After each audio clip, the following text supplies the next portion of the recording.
محمدا رسول الله. بسم الله الرحمن الرحيم. السلام عليكم ورحمة الله وبركاته. Alhamdulillah Rabbil Alamin. Wassalatu wassalamu ala Rasulillahil Karim Nabiyyina Muhammadin wa ala alihi wa sahbihi wa dhurriyyatihi wa ummatihi ila yaumiddin. Amma ba'd. Teman-teman dan saudara-saudariku dimanapun Anda berada, Alhamdulillah di subuh ini kita diberikan kesempatan oleh Allah Subhanahu wa Ta'ala untuk kembali menjalani aktivitas kehidupan kita, dan spesial di hari ini masih dalam rangkaian hari-hari Ramadan kita. Kita awali dengan bermohon pada Allah Subhanahu wa Ta'ala semoga seluruh rangkaian ibadah yang kita tunaikan di bulan Ramadan sampai dengan detik ini diterima oleh Allah Subhanahu wa Ta'ala. Baik, spesial di pagi kali ini teman-teman dan saudara-saudariku dimanapun berada, dan hari ini kita akan belajar mengenai kekuatan doa khusus di bulan Ramadan.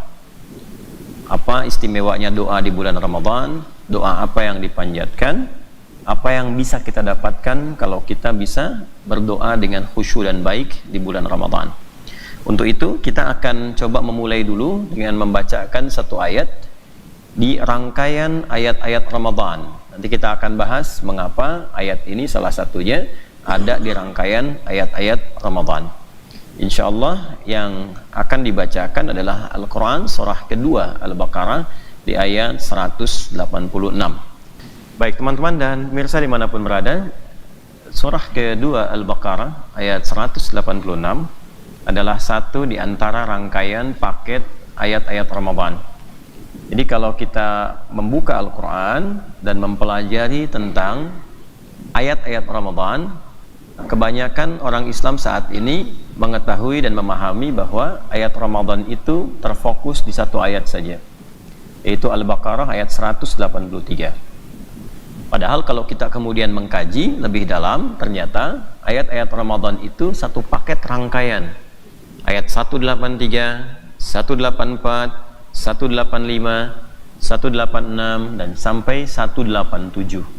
Secara umum digambarkan di sini yang pertama tentang hukum puasa, kewajibannya di ayat 183. Kemudian toleransinya. Toleransi itu adalah hal yang diberikan sebagai kemudahan bagi orang-orang yang sulit menunaikannya. Itu ada di ayat 184. Kemudian keistimewaan yang terdapat di bulan Ramadan. Apa saja istimewanya? Hasil yang didapatkan dari keistimewaan itu apa? Baik terkait dengan Al-Quran, terkait dengan petunjuk hidup, dan juga kemudahan dalam menunaikan puasa dan meningkatkan syukur kepada Allah. Itu ada di ayat 185. Nah, Ustadz mau lompat dulu sedikit tentang hukum-hukum rumah tangga, ya, suami, istri, hukum makan, minum, sahur, sampai meningkatkan takwa. Itu ada di ayat 187. Antara 185 ke 187 ada ayat 186. Nah, itulah ayat tentang doa. Jadi saking pentingnya doa di bulan Ramadan ini, Allah Subhanahu wa Ta'ala menempatkan ayat doa di antara rangkaian ayat-ayat Ramadan untuk memberikan pesan dan kesan kepada kita semua bahwa Ramadan selain bulan Al-Quran, Ramadan selain bulan Taubat, Ramadan selain bulan meningkatkan sholat, selain bulan kita puasa, juga bulan untuk memperbanyak doa kepada Allah Subhanahu wa Ta'ala. Jadi kalau ada orang di bulan Ramadan tidak berdoa, itu orang yang termasuk kalangan merugi. Saya ulangi ya. Nah teman-teman, kalau ada orang yang sampai di bulan Ramadan kemudian dia tidak mampu berdoa, memohon sesuatu kepada Allah, ini menandakan ada kerugian dalam hidupnya saat menjalani ibadah Ramadannya. Baik, kalau sekarang kita bertanya, bagaimana cara kita berdoa kepada Allah? Apa yang kita minta dalam berdoa itu? Maka inilah yang coba akan kita kaji, ya. A'udzubillahi minasyaitonirrajim. Bismillahirrahmanirrahim. Mari kita lihat. Sebelum Ustaz bacakan, kita bacakan dulu asbabun nuzul terkait dengan ayat ini, ya.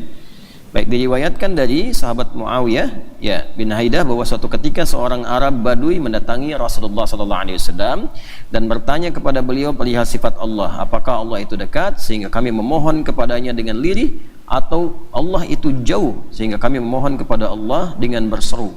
Lalu turunlah ayat ini, Ya, maksudnya ada orang datang kepada Nabi sallallahu alaihi wasallam. Nah, orangnya orang Arab pedalaman. Disebutnya Arab Badui. Jadi di Arab itu ada dua, teman-teman. Kalau teman-teman pernah ke Mekah, umrah atau haji ya, yang belum, insya Allah kita doakan sama-sama semoga nanti dipercepat ya untuk bisa haji dan umrah. Nanti saat sampai ke Arab ada dua golongan masyarakatnya, dua jenis. Satu orang kota. Orang kota itu tinggalnya ya di daerah-daerah kota, cirinya dia punya rumah, tidak pindah-pindah, menetap. Ya, itu disebut dengan Arab namanya. Apa namanya? Arab. Kita menyebutnya Arab. Ya. Kalau dia pindah-pindah, istilah kerennya nomaden, pindah-pindah tinggalnya di padang pasir, di desa, di daerah, dekat gunung-gunung. Nanti teman-teman kalau main, kemudian umrah dari Madinah mau ke Mekah, lihat di sepanjang jalan itu, baik pakai kereta ataupun pakai bis, itu nanti ada ternak-ternak unta, terus ngelihat tenda-tenda tuh, ya di tepian-tepian gunung gitu. Nah itu namanya orang Arab pedesaan, disebutnya Badui. Badui itu dari bahasa Arab, dari Badawi, Badui, ya orang Arab pedesaan. Nah yang datang ke Nabi ini sallallahu alaihi wasallam itu orang Arab Badui. Kalau di Al-Quran disebutnya A'rabun. Apa namanya? A'rab. Masih ingat Quran surah ke-49 Al-Hujurat ayat ke-14. Nah yang ingin Ustaz sampaikan di ayat ini adalah kata A'rabnya. Qalatil a'rabu. Nah, kalau ada kata A'rab, teman-teman baca, yang putri baca Quran menemukan A'rab, itu artinya orang Arab Badui. Orang Arab Badui desa atau kota? Desa. Hidupnya pindah-pindah atau menetap? Pindah-pindah ya. Jadi kalau Arab itu artinya orang Arab kota. Nah, datanglah orang Arab desa kepada Nabi bertanya, "Ya Rasulullah, kan? Saya pengen berdoa kepada Allah. Tapi apakah Allah itu dekat sehingga saya doanya pelan-pelan, atau Allah itu jauh sehingga saya doanya mesti berseru, berteriak kencang?" Nah saat bertanya inilah kemudian turunlah ayat ini untuk menjawab pertanyaan tadi. Dan nanti tempatnya ketika dibacakan Nabi dibimbing oleh malaikat Jibril, ditempatkan letaknya di mushaf di antara rangkaian ayat Ramadan. Apa bunyinya? A'udzubillahi minasyaitonir rajim. Bismillahirrahmanirrahim. Wa idza sa'alaka 'ibadi 'anni fa inni qarib ujibu da'watad da'i idza da'an falyastajibu li wal yu'minu bi la'allahum yarshudun. Wa idza sa'alaka 'ibadi. Perhatikan kalimatnya. Ini kita belajar yang penting dulu ya, teman-teman dimanapun berada. Kalau ada kata idza, lihat ya, idza setelahnya ada kalimat namanya di bahasa Arab kata kerja, fi'il madhi ya, fi'il apa? Madhi, kata kerja asal, past tense. Contohnya misalnya akala, syariba, dhahaba. Teman-teman kan di sekolah belajar fi'il madhi ya, ya, jalasa, syariba, kan, syakara ya. Di sini sa'ala, sa'ala itu minta. Kalau kata idza ketemu fi'il madhi, itu artinya makna fi'il madhi, perbuatan yang dahulu yang pernah terjadi yang digambarkan sekarang. Tapi perbuatannya dulu. Jadi Allah ingin menyampaikan begini, wa idza sa'alaka Muhammad sallallahu alaihi wasallam, sekarang ada yang bertanya kepadamu. Nanti juga kapan-kapan di masa depan akan ada yang merasakan suasana serupa. Kapan-kapan di masa depan akan ada yang punya persoalan yang sama. Ya, apa itu? Wa idza sa'alaka 'ibadi 'anni, akan ada hambaku yang ingin mendekat kepadaku. Akan ada hambaku yang ingin ya mencari-cari aku. Akan ada hambaku yang ingin menghadap kepadaku. Ya, maka orang yang menghadap kepada Allah itu pasti kepentingannya berdoa. Ya, pasti kepentingannya apa?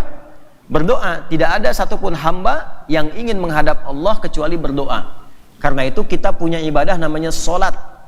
Ya, ibadah formal menghadap Allah. Kita ke arah ke kiblat, tapi kita menyembah siapa? Allah. Menghadap jihadnya atau arahnya ke kiblat, tapi yang kita sembah Allah. Nah, sholat dalam bahasa Arab itu nama lain dari doa. Karena semua isi sholat disebut dengan apa? doa. Jadi di masa Nabi ada yang ingin berdoa kepada Allah, nanti pun pasti ada. Ustaz tanya, kalau kita suka berdoa tidak? Suka berdoa tidak? Doa kepada siapa?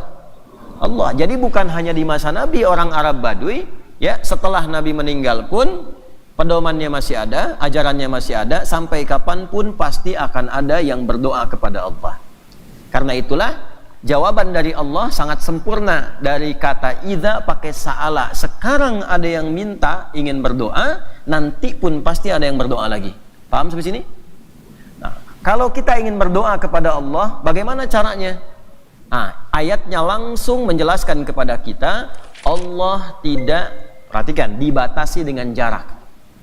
Ya, laisa kamitslihi syai', ya, tidak dibatasi dengan jarak, tidak dibatasi dengan tempat. Karena Allah yang menguasai semua tempat, semua jarak. Pemiliknya siapa? Allah. Jadi kalau mau berdoa kepada Allah, perhatikan jawabannya langsung. Wa idza sa'alaka ibadi anni Muhammad sallallahu alaihi wasallam, kalau nanti ada hamba-hambaku yang sekarang ataupun nanti meminta petunjuk kepadamu, bertanya bagaimana cara berdoa kepadaku, fa inni qarib. Lihat nanti kalau belajar ilmu nahwu ada fa, harfu atfin rabitin baina syai'aini bila hudud, huruf yang merangkai dua peristiwa dengan cepat. Jadi kalau ada satu kejadian, kemudian ada kejadian kedua, ingin disatukan, berlangsung dengan cepat, itu pakai fa. Satu, berdoa. Kalau sudah berdoa pengen apa? Dikabulkan. Antara berdoa dengan dikabulkan, kalau pakai fa itu artinya cepat. Ya. Ada yang ingin menghadap Allah, diterima oleh Allah. Yang ini kan ingin menghadap Allah nih. Saya ingin menghadap Allah, pengen berdoa. Lalu Allah mau menerima. Antara kita menghadap dengan Allah menerima pakai fa. Artinya baru kita ingin berdoa, Allah sudah menemukan kita. Baru kita ingin berdoa, Allah sudah siap akan menjawab doa kita. Jelas? Nah, ini yang dimaksudkan di ayat ini. Ya, kalau begitu kesimpulannya, ya, Allah itu tahu nggak tentang doa kita? Tahu nggak tentang kita? Nah, itulah yang menunjukkan Allah pemilik semua jarak. Ya, jadi kalau Allah sudah tahu, Allah begitu memahami kita, tahu tentang kita, begitu dekat dengan jawaban doa kita, maka dari situ kira-kira kalau berdoa harus kencang-kencang atau pelan-pelan? Nah, dibacakan sekhusyuk kita dengan bahasa yang lembut, yang khusyuk, karena sifat Allah maha mendengar. Jelas? Sifat Allah maha apa? Maha mendengar. Karena itulah kemudian turun jawaban, ujibu da'watad da'i idza da'an. Kalau engkau mau berdoa pun, perhatikan baik-baik nih. Ujib itu fi'il mudhari, akan. Jadi sebelum kita berdoa, baru akan berdoa, Allah sudah tahu. Kalau kita minta sesuai dengan kebutuhan kita, sesuai dengan kebaikan kita, kata Allah, jangankan engkau saat memohon, akan memohon pun baru akan ngangkat tangan, baru akan minta, itu Allah sudah berikan jawaban. Aku pasti akan jawab sepanjang yang diminta baik dan sesuai dengan kebutuhan kita. Jelas?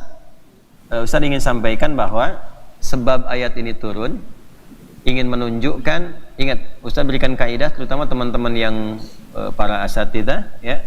Ada kaidah nanti di ulumul Quran bab asbabun nuzul. Al-ibaratu bi'umumil lafzi la bi khususis sababi.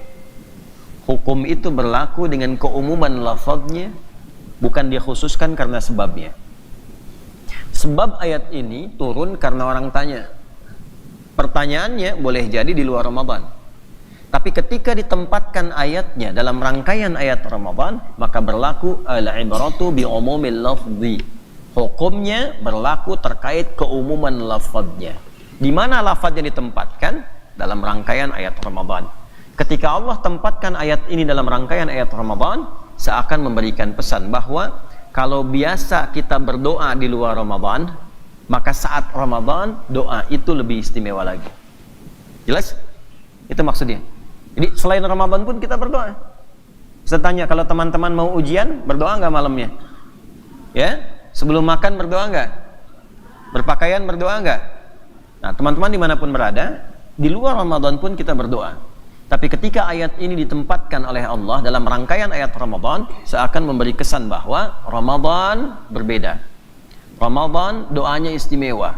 Maka diharapkan bagi setiap insan beriman, khususnya yang menunaikan puasa, tidak kehilangan momentum untuk berdoa ketika sampai di bulan Ramadan.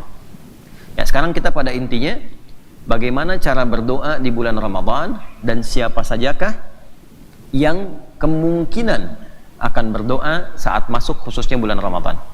Yuk sekarang lihat kata ibad. Wa idza sa'alaka ibadi. Kata ibad itu ada 2 jenis dalam Al-Quran. Ada berapa jenis? Baik. Ibad itu artinya apa? Hamba, jamak dari kata abdun. Ya, abdun, hamba yang giat beribadah. Hamba yang ingin dekat dengan Allah. Jadi Nabi pun, Rasul pun, kalau beliau disifati dengan rajin dan giatnya ibadah, itu disebut dengan abdun namanya. Contoh, Nabi Muhammad karena dekatnya dengan Allah, rajin ibadah, diundang untuk menunaikan Isra dan Mi'raj.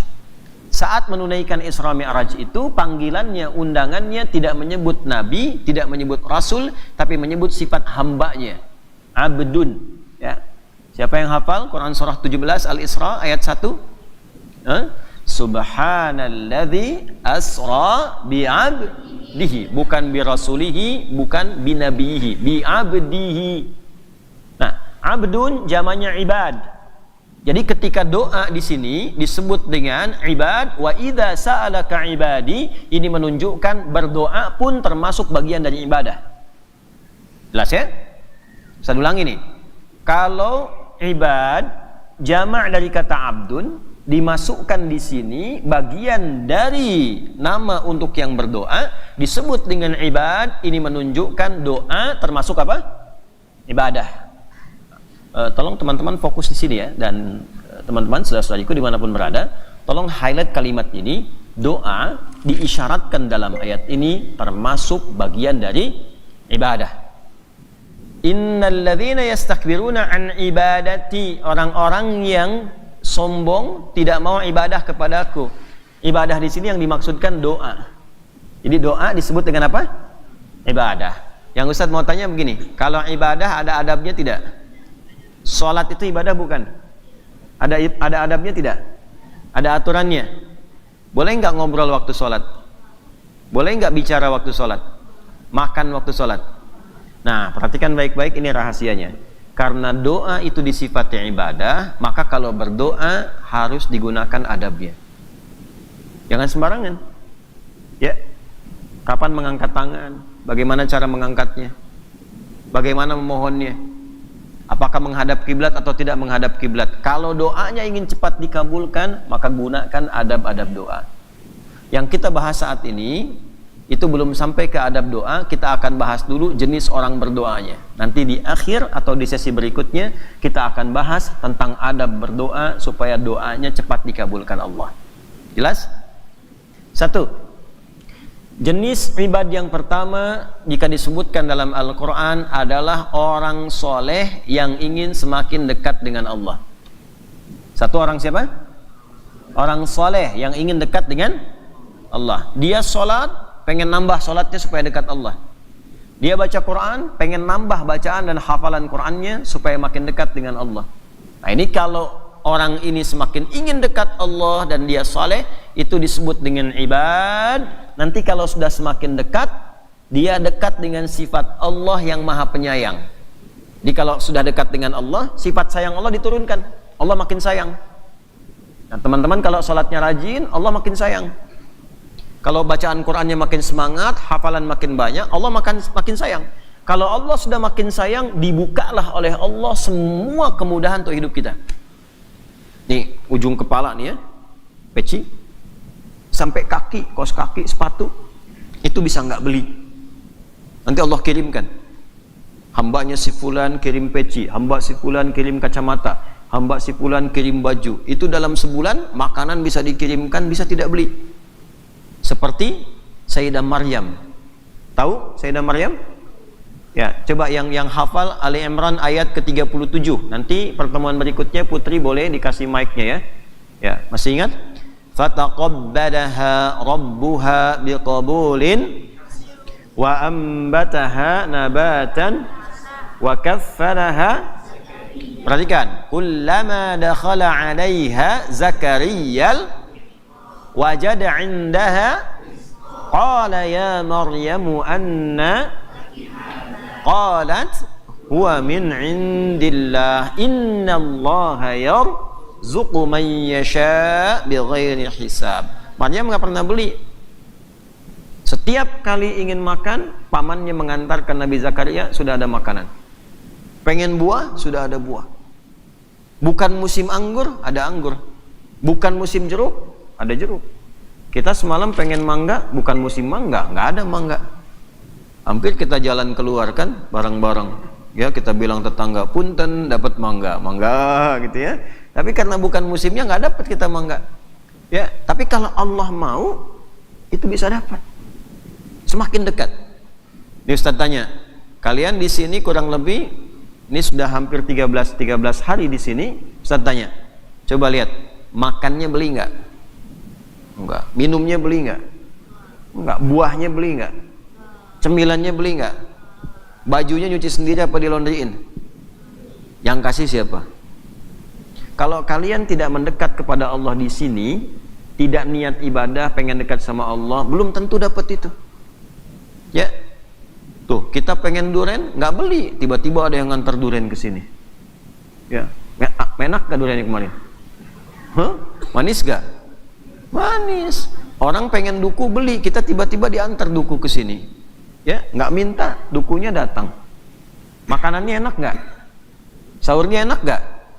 Enak. Di luar belum tentu bisa dapat begitu. Maksudnya apa? Kalau kita dekat sama Allah, jangankan di pesantren, di luar pesantren pun Allah akan kirimkan. Itu sifatnya.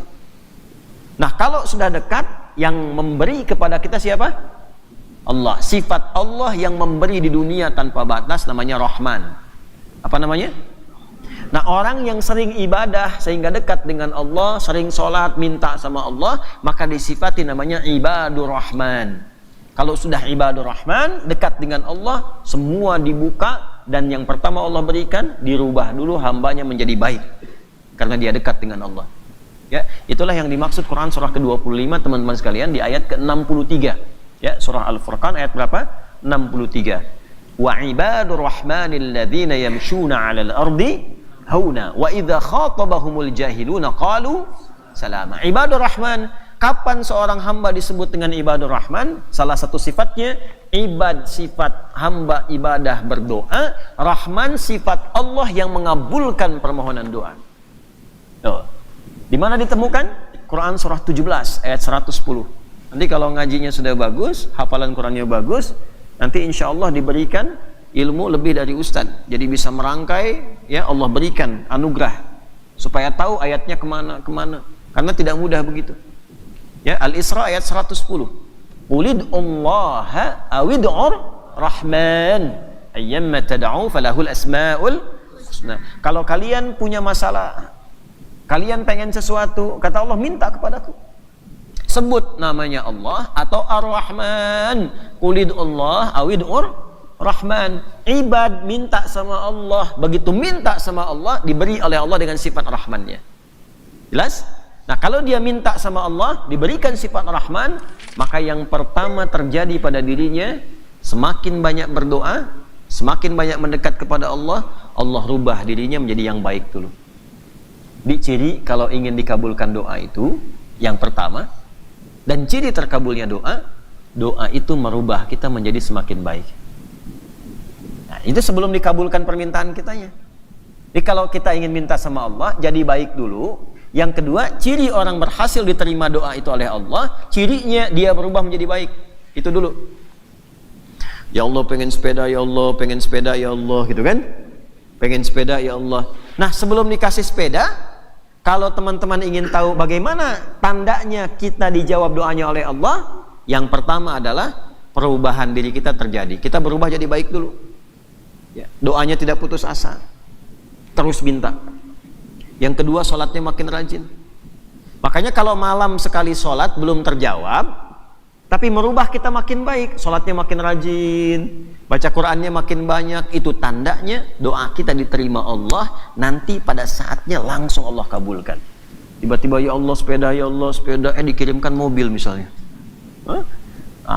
Karena semakin baik, kalau orang baik itu dikasih apapun bisa memakainya. Ya, jelas sampai sini?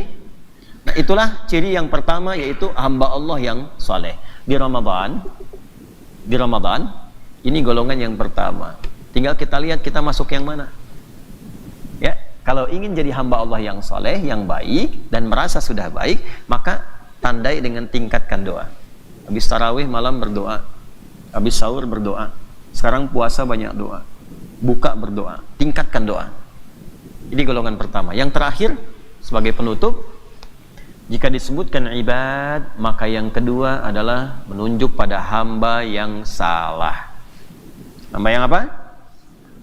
Awas, hati-hati yang ngantuk kepalanya jatuh. Baik. Yang satu hamba yang apa? Soleh. Yang kedua hamba yang apa? Salah. Yang salah ini ditemukan di Quran surah 39 Az-Zumar di ayat 53. Ya, kita cepat bacakan. Qul ya ibadiyalladzina asrafu ala anfusihim la taqnatu mir rahmatillah innallaha yaghfirud dzunuba jami'a. Lihat kalimatnya. Qul, katakan, viralkan Muhammad sallallahu alaihi wasallam. Ya ibadi. Itu disebut ibad. Yang soleh ibad, yang salah ibad. Qul ya ibadiyalladzina asrafu ala anfusihim. Muhammad SAW viralkan, katakan pada hamba-hambaku yang merasa banyak salahnya, merasa salah. Nah, jadi Ramadan ini nanti ada orang-orang yang merasa banyak salah ini, tapi pengen dekat dengan Allah. Pernah mencuri? Siapa yang pernah mencuri? Ayo angkat tangan. Insya Allah tidak ada ya. Pernah mabuk? Siapa yang pernah mabuk? Awas, ayo mana? Langsung berhenti sekolah nih. Tidak ada ya. Ada yang pernah mabuk, pernah mencuri, pernah merampok, pernah membunuh, ya, pernah berzina, ingin tobat. Ramadan khususnya, karena rahmat Allah turun, dia ingin mendekat kepada Allah, ingin bertobat. Nah, maka berlakulah ayat yang kedua ini. Di Ramadan kita akan temukan orang-orang yang merasa dirinya pernah salah, tiba-tiba bertobat kepada Allah. Ini poinnya teman-teman dimanapun berada. Perhatikanlah ini dengan sangat luar biasa. Saking cintanya Allah kepada hambanya, diberikan peluang yang sama, yang soleh dan yang salah. Seakan kalimatnya begini, aku tidak peduli apakah hambaku melihat dirinya soleh atau melihat dirinya salah berlumur dengan dosa. Sepanjang dia mendekat kepadaku, yang soleh aku tingkatkan kemuliaannya, yang salah aku gugurkan seluruh dosa-dosanya. Innallaha yaghfirud dzunuba jami'a. Kalau benar dia mau bertobat, la taqnatu mir rahmatillah, dan tidak putus asa dari rahmat Allah, jangan putus asa datang. Ya, pernah mabuk, pengen tobat. Pernah merampok, pengen tobat. Ya, yang di lembaga permasyarakatan ini Ramadan ini berkah luar biasa. Ya. Oleh Allah ditempatkan, diberikan kesempatan, pengen tobat, kata Allah datang. Jangan putus asa, jangan dengarkan bisikan setan. Jangan dengarkan godaan setan yang mengatakan ini nggak mungkin diterima, ini dosanya kelampau banyak. Tidak, kata Allah jangan putus asa, sebab yang putus asa itu cuma setan. Ya, kalian jangan dari main bola saja tidak putus asa ya, mau ngegolin. Doa juga begitu. Datang minta, saat seseorang taubat mendekat kepada Allah, kata Allah aku gugurkan dosanya ketika dia benar taubatnya. Jadi teman-teman sekalian, Ustaz simpulkan, kita tutup bahwa Ramadan, satu, perbanyak doa kepada Allah Subhanahu wa taala. Yang kedua, tingkatkan doa terkait program kesolehan kita. Ini sedang menghafal Quran, perbanyak doa. Sebelum menghafal, minta sama Allah. Boleh pakai bahasa sendiri. Ya Allah, mudahkan hafalanku, lancarkan hafalanku, jadikan aku ahli Al-Quran. Ya, dah satu. Di saat yang sama, tidak ada di antara kita yang punya sifat suci. Fala tuzakku anfusakum. Jangan menilai diri suci, pasti punya salah. Karena itulah ketika disebutkan yang kedua, tunjuk diri kita. Jangan tunjuk orang. Tunjuk, minta sama Allah, ya Allah ampuni telinga saya yang suka salah dengar. Ampuni lisan saya yang suka salah berbicara. Ampuni mata saya yang suka salah lihat, tangan saya suka salah bergerak, sehingga dengan kesalahan itu saya sulit menghafal Quran, saya sulit menunaikan sholat. Nah, itulah yang kita lakukan saat Ramadan. Orang-orang yang mampu bertobat saat Ramadan, orang-orang yang mampu berdoa kesolehan saat Ramadan, maka selesai Ramadan kembalilah dia ke fitrahnya yang baik, yaitu menjadi orang baik. Fitrah itu cenderung pada kebaikan. Dan yang kedua, sukses dia dengan amal solehnya, sehingga nanti saat dia meninggal, dia gembira pulang kepada Allah membawa pahalanya. Ini yang dimaksud lis-shaimi farhatani. Kata Nabi, orang puasa itu akan punya dua kebahagiaan. Farhatun inda iftarihi atau kama qala. Kebahagiaan pertama saat buka. Kalian saat buka itu senang nggak? Senang. Wah, di depan ada es mangcawa, di depan ada kolak, di depan ada buah, senang. Tapi ingat, senang pertama itu karena akan dijawab doanya. Karena itu saat kalian baca doa, zahabat dhama sampai Allahumma lakasumtu, langsung minta secara pribadi pengen apa. Itu yang dimaksud, ya, zahabat dhama'u wabtallatil uruqu wa thabatal ajru insyaallah. Dijawab doa. Nanti yang kedua, farhatun inda liqa'i rabbi, saat pulang kepada Allah bawa pahala karena sukses. Dosa diampuni kembali kepada fitrah, kemudian dapat pahala sukses puasa. Itulah sebabnya saat masuk kita ke Idul Fitri, selesai puasa, kita mengatakan taqabbalallahu minna wa minkum, semoga Allah terima. Berdoa dulu, ya Allah terima saya sudah puasa, ya Allah mohon terima saya sudah ibadah. Kita merasa senang, maka kita mengatakan minal a'idin wal faizin, semoga ya Allah kami termasuk a'idin yang balik lagi ke fitrah, bersih. Faizin, berhasil puasanya, amal solehnya dapat, amal salahnya gugur. A'idin, menggugurkan amal salah. Faizin, mendatangkan amal soleh. Itulah di Indonesia kenapa ulama kita mengajarkan minal a'idin wal faizin, maksudnya mencakup makna tadi. Itulah jeniusnya ulama kita. Ya, boleh kita mengucapkan minal a'idin wal faizin karena doa itu tidak dibatasi. Ya, buka dengan taqabbalallahu minna wa minkum, doa semoga diterima. Lalu kita mintakan pada Allah spesifik permintaan kita, minal a'idin wal faizin. Kita doakan orang lain semoga salahnya digugurkan, kembali ke fitrah, faizin, solehnya diterima, dan beruntung kita sampai kembali kepada Allah Subhanahu wa taala. Inilah ayat yang kita bacakan dan kita kaji pagi hari ini. Mari kita akhiri pertemuan kita dengan berdoa pada Allah Subhanahu wa taala. Fokus dulu, siap dulu, kita berdoa dulu. Ya, mudah-mudahan doa kita diterima. Allahumma taqabbal minna innaka antas sami'ul 'alim wa tub 'alaina innaka antat tawwabur rahim. Nahmaduka ya Allah hamdan kama 'allamtana an nahmadak wa nashkuruka syukran kama 'allamtana an nashkuraka antal muqaddim wa antal muakhir bi yadikal khair innaka 'ala kulli syai'in qadir. Allahumma salli wa nusallim 'ala habibikal karim rasulikal mustafa al amin sayyidina Muhammadin wa 'ala alihi wa sahbihi ajma'in.